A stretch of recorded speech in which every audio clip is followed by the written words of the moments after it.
প্ৰত্যেকজন অসমীয়াই ভাল পাব লাগিছিল যে অসমীয়া ভাষাটোক ধ্ৰুপদী ভাষা হিচাপে স্বীকৃতিপ্ৰাপ্ত কৰা হৈছে, কিন্তু কিছুমান অসমীয়াই কিয় মানে ভাল পোৱা নাই সেই কথাটোক লৈ এতিয়াও আচলতে ৰহস্যৰ আৱৰ্তত আছে। আৰু যিসকলে ভাল পোৱা নাই সেইসকলে আচলতে অধ্যয়ন কৰা উচিত, সেইসকলে আচলতে বুজা উচিত যে এটা ভাষাক কেতিয়া ধ্ৰুপদী ভাষা হিচাপে আচলতে স্বীকৃতিপ্ৰাপ্ত কৰা হয়।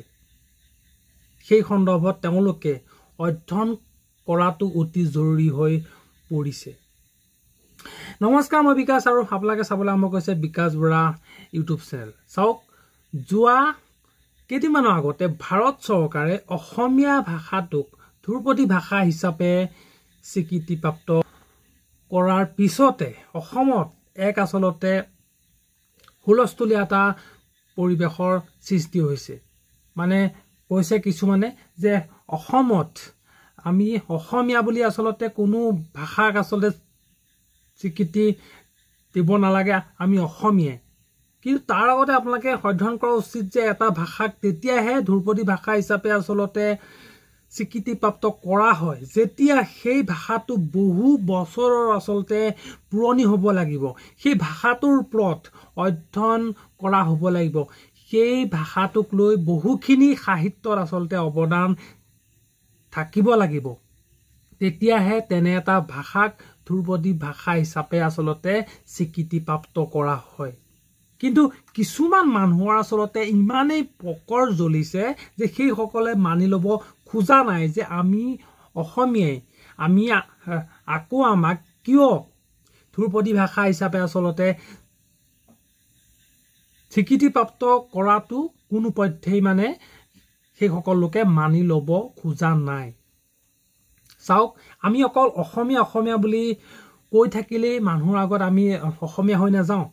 আমি অসমীয়া বুলি কোৱাৰ আগতে শুদ্ধকৈ অসমীয়া উচ্চাৰণ কৰিব পাৰিব লাগিব, আমি সকলোখিনি অসমীয়াতে ক'ব পাৰিব লাগিব। কিন্তু আজিকালি কিছুমান এনেকুৱা মানে আপোনাৰ মডাৰ্ণ অসমীয়া আছে যিসকলে নেকি অসমীয়া ভাষাত দুই এটা ইংলিছ শব্দ লগাই দিয়ে আৰু বহুতে আচলতে ওপৰত থাকো বুলি মানে ভাবে আৰু ষ্টেণ্ডাৰ্ড বুলি। তেনেকৈ হ'লে আমি অসমীয়া ভাষাটো জীয়াই ৰাখিব নোৱাৰোঁ। কিন্তু আমি অসমীয়া ভাষাটো জীয়াই ৰাখিবলৈ হ'লে আমি অসমীয়া ভাষাৰ প্ৰয়োগটো কৰিব শিকিব লাগিব। সকলোখিনি কথা আমি শুদ্ধ অসমীয়াত ক'ব পাৰিব লাগিব, তেতিয়াহে আমাৰ অসমীয়া ভাষাটো জীয়াই ৰাখিব। কিন্তু কিছুমান মানুহ আছে দুই এটা ইংৰাজী শব্দ লগাই দি নিজকে বিজ্ঞ পণ্ডিত বুলি ভাবে, আৰু সেইসকলে কিন্তু অসমীয়া ভাষাটো কেতিয়াও জীয়াই ৰাখিব নোৱাৰে। আমাৰ অসমত তেনেকুৱা কেইজন ব্যক্তি আছে যিয়ে নেকি নিজৰ ল'ৰা ছোৱালীক অসমীয়া ভাষাটো শিকিবলৈ বেছিকৈ গুৰুত্ব দিয়ে, অসমীয়া ভাষাটোৰ ওপৰত অধ্যয়ন কৰিবলৈ গুৰুত্ব দিয়া দেখা যায়। নাই, নিদিয়ে। সেইবিলাকে কিন্তু ইংলিছৰ ওপৰতহে গুৰুত্ব প্ৰদান কৰে আৰু ইংলিছ ক'ব পাৰিলে বুলিয়েই নিজকে আচলতে বহু বিজ্ঞ পণ্ডিত বুলি ভাবে। সেইসকলৰ কাৰণে অসমীয়া ভাষাৰ মাজত আজিকালি কিছুমান ইংৰাজী শব্দ শুনা পোৱা যায়। চাওক, আপোনালোকে অসমীয়া ভাষাটো যদি জীয়াই ৰাখিবলৈ হয় তেতিয়াহ'লে শুদ্ধ অসমীয়াত কথা ক'বলৈ আপোনালোকে শিকিব লাগিব।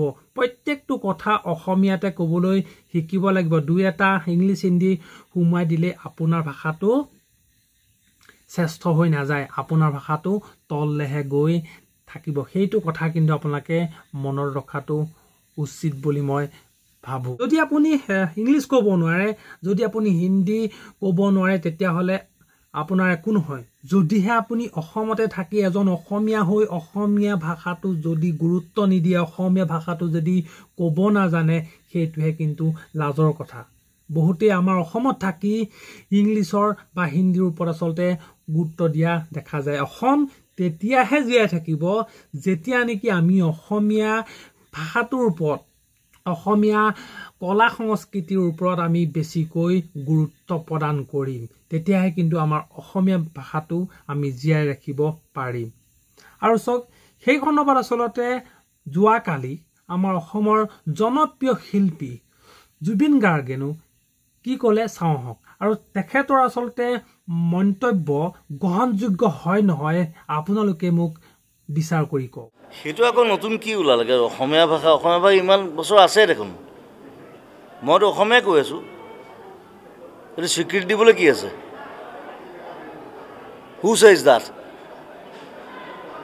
হা কোন ভাৰত চৰকাৰ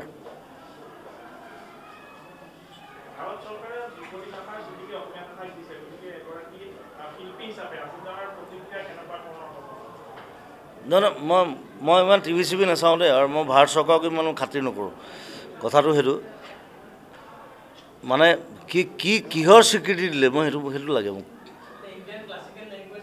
এতিয়া মই যে ইমান গান লিখিলোঁ এতিয়ালৈকে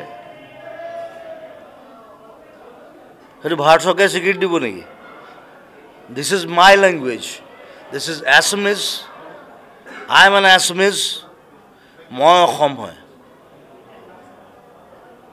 সেইটো ভাৰত চৰকাৰে স্বীকৃতি দিব নোৱাৰে আৰু গোটেই অসম বুলি নহয় গোটেই ইণ্ডিয়াৰ যিমান ভাষা আছে চব পালি প্ৰাকৃত সংস্কৃত তাৰ পৰা আহিছে এইটো ভাৰত চৰকাৰে দিব নোৱাৰে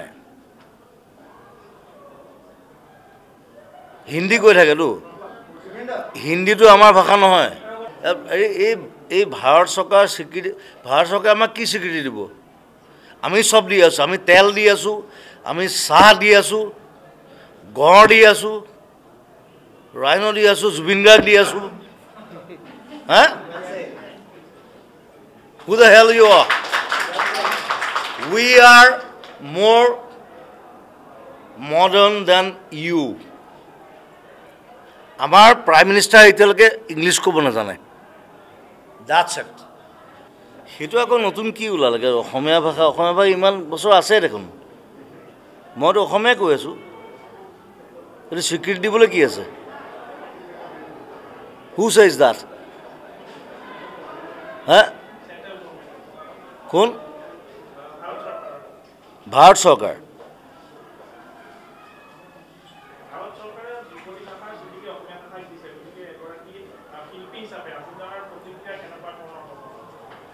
নহয় মই ইমান টিভি চিভি নাচাওঁ দেই আৰু মই ভাৰত চৰকাৰক ইমান খাতিৰ নকৰোঁ কথাটো সেইটো মানে কিহৰ স্বীকৃতি দিলে মই সেইটো লাগে মোক